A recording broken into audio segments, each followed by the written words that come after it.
세상의 모든 소음이 잠든 새벽 5시 반 서울 합정동의 미로 같은 골목, 그 가장 깊숙한 곳에 자리한 지하 연습실의 낡은 문틈으로 피아노 소리가 새어나오고 있었다. 그 소리는 마치 심장의 척박동처럼 언제나 가장 낮은 도금으로 시작되었다. 경이로운 것은 그 건반을 누르는 손의 주인이 아직 세상을 배우기에도 벅찬 12살 소녀, 빈에서라는 사실이었다. 수많은 히트곡을 탄생시킨 K-팝의 살아있는 전설, 베테랑 작곡가 조영수가 자신의 두 귀를 의심하며 온몸에 소름이 돋았던 그날도 바로 이런 새벽이었다. 우연히 미스트롯 3분 연습 현장을 찾았던 그는 불 꺼진 복도 한쪽에서 웅크린 채 악보를 연구하던 작은 그림자를 발견했다. 처음엔 그저 열정 넘치는 연습생이겠거니 대수롭지 않게 여겼다. 하지만 그 그림자가 12살 소녀라는 사실에 한 번, 그리고 소녀가 악보를 자르고 붙이며 전조를 실험하는 광경에 2번, 마지막으로 그 실험이 불과 30분 만에 자신의 목소리로 완벽하게 구현되는 경이로운 피드백 속도에 그는 그대로 얼어붙고 말았다. 조영수는 나중에 이렇게 회고했다. 그 아이의 목소리를 듣는 순간 나이를 가늠할 수 없었습니다. 어린아이의 성대에서 나온다고는 믿을 수 없을 만큼 단단하고 깊은 호흡이었죠. 저건 부모나 스승이 가르쳐서 만들 수 있는 종류의 에너지가 아닙니다. 그건 타고나는 것, 아니, 신이 직접 내린 재능이라고밖에 설명할 수 없어요. 전설의 작곡가를 경악시킨 12살 소녀의 비밀은 바로 여기에 있었다. 평범한 노력이 아닌 광기에 가까운 집념과 신의 재능이 뒤섞인 압도적인 아우라. 사람들은 그녀를 천재라 불렀지만 그 단어만으로는 그녀의 실체를 반도 설명할 수 없었다. 그녀의 하루는 학교종이 아닌 자신만의 종소리로 시작된다. 하루 최소 연습 시간은 무려 6시간. 하지만 단순한 6시간이 아니다. 오후 4시부터 다음날 새벽 2시까지 그녀의 시간은 군대처럼 철저히 쪼개진 지옥 훈련으로 채워진다. 거울 앞에 선 소녀는 허벅지 사이에 두꺼운 공을 끼운다. 복식 호흡의 압력을 단 1초도 놓치지 않기 위함이다. 비 오듯 쏟아지는 땀방울이 바닥을 적실 때까지 그녀의 눈은 조금의 흔들림도 없이 거울 속 자신을 꿰뚫어 본다. 빠른 템포의 트롯을 댄스 브레이크 없이 소화하는 시간. 숨이 턱 끝까지 차오르고 폐가 터질 듯한 고통이 몰려와도 그녀의 목소리는 음정 하나 흐트러지지 않는다. 이것은 노래가 아니라 한계에 도전하는 철인 3종 경기에 가깝다.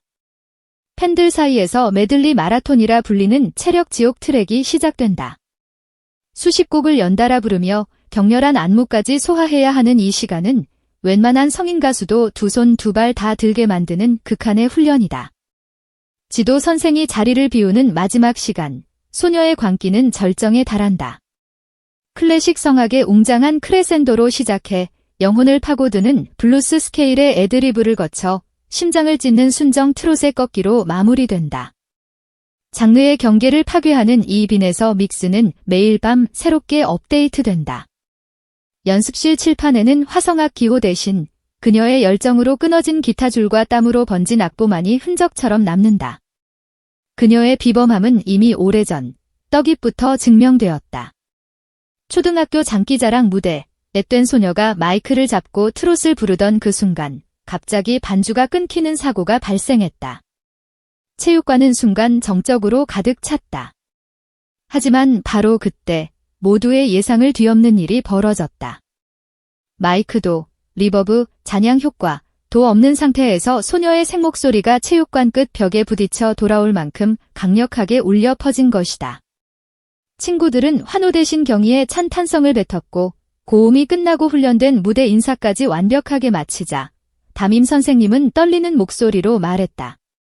저 아이의 장래 희망의 가수라고 쓰면 그건 반드시 이루어질 예언이 될 겁니다. 10년도 채 되지 않은 지금 그 예언은 현실을 넘어 신화가 되었다. 방송국을 가득 메운 방청객들의 떼창과 17만 명에 달하는 온라인 팬카페 회원 수는 그 예언이 얼마나 정확했는지를 증명하는 살아있는 증거다. 이 모든 것을 가능하게 한 것은 가족의 헌신적인 사랑이었다. 경북 청도에서 찻집을 운영하던 아버지는 딸의 목소리에 담긴 온기를 갓 우려낸 차 향처럼 오래 지켜주고 싶다며 모든 것을 정리하고 서울행을 택했다. 어머니는 매일 새벽 2시면 어김없이 연습실로 직접 만든 도시락을 배달하는 새벽의 요정이 되었다. 피곤으로 입맛을 잃은 날에는 상큼한 토마토 샐러드를, 새벽 연습으로 체력이 필요한 날에는 정성껏 손질한 돼지고기 김치찌개를 보온 가방에 담아 딸에게 건넨다. 이런 사랑이 익숙해질 법도 하지만 소녀는 매 끼니 도시락 뚜껑을 연 채로 잠시 손을 모으는 습관을 잃지 않는다. 12살이라고는 믿기지 않는 이 성숙한 모습은 그녀가 단순한 재능의 소유자가 아니라 깊은 영혼을 지닌 아티스트임을 보여준다. 조영수는 그녀에게 두 번째 만남에서 거의 불가능에 가까운 미션을 던졌다.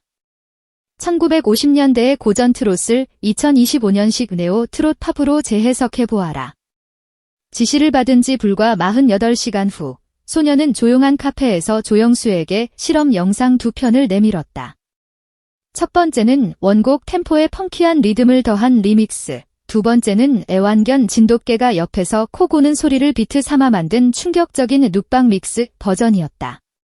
영상을 본 조영수는 고개를 저으며 탄식했다. 12살 아이가 오케스트레이션 시퀀스를 직접 구상하고 편곡까지 만지는 예는 제 평생 처음 봅니다. 이건 가르칠 수 있는 영역이 아닙니다. 작곡가들 사이에서는 12살 소녀가 100년치 음계의 레이어를 머릿속에서 정렬하고 있다에는 농담 섞인 경외감이 퍼져나갔다. 실제로 그녀의 데뷔곡으로 거론되는 동백꽃 피던 밤은 미디 드로잉 과정부터 영화 OST처럼 세밀하게 설계되었다. 인트로 10초는 어쿠스틱 기타, 12초부터 피아노, 29초부터는 실크로드의 타악기를 리듬에 섞는 식이었다.